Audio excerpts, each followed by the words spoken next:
2554 Commerce Avenue in San Diego. This is Ian with Build Brothers. Going to go ahead and do a digital inspection here.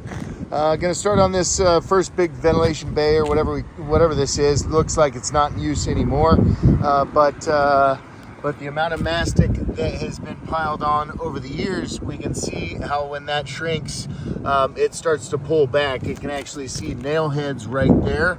And so obviously we didn't walk around and look at all the leaks around the building.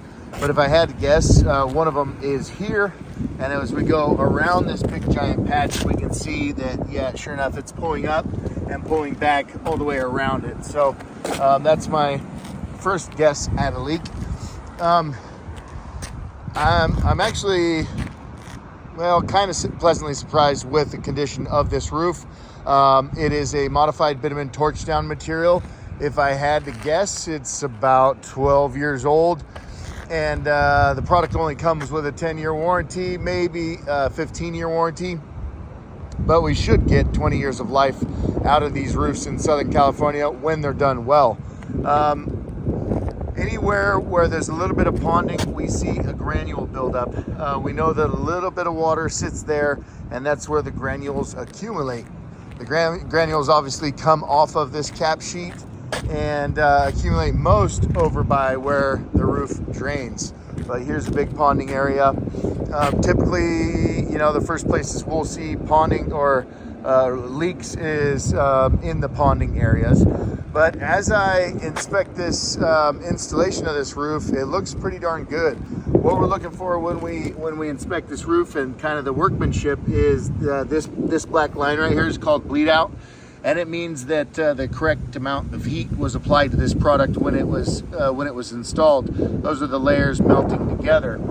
And so when we see too much of that, when we see not enough of that, those are going to kind of raise some concerns about the workmanship. For the most part, the seams look really good.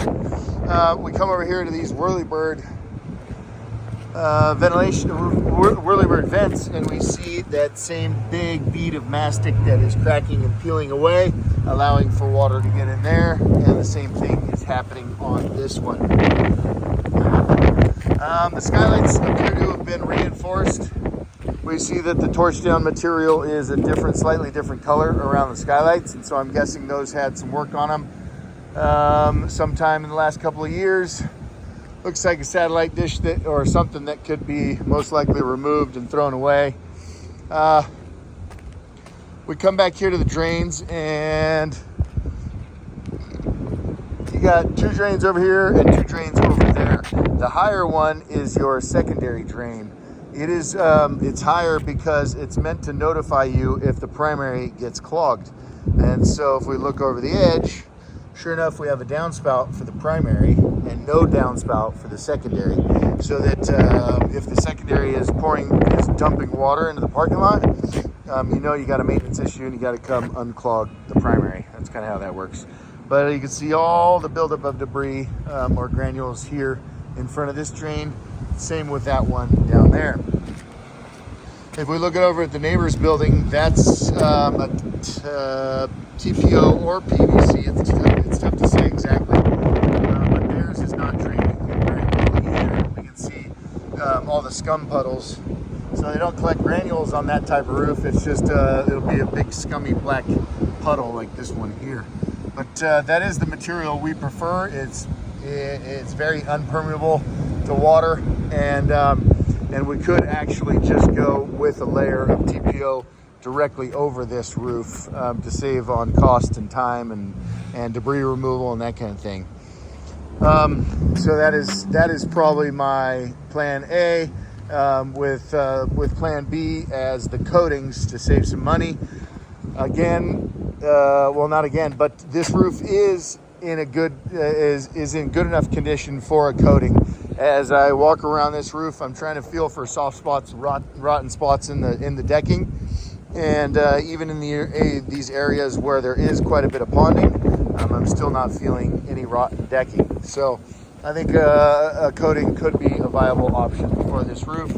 As I've looked around the skylights, this one has a little bit of a concern. There's a little bit of gap in the torch down there where it could be letting water in.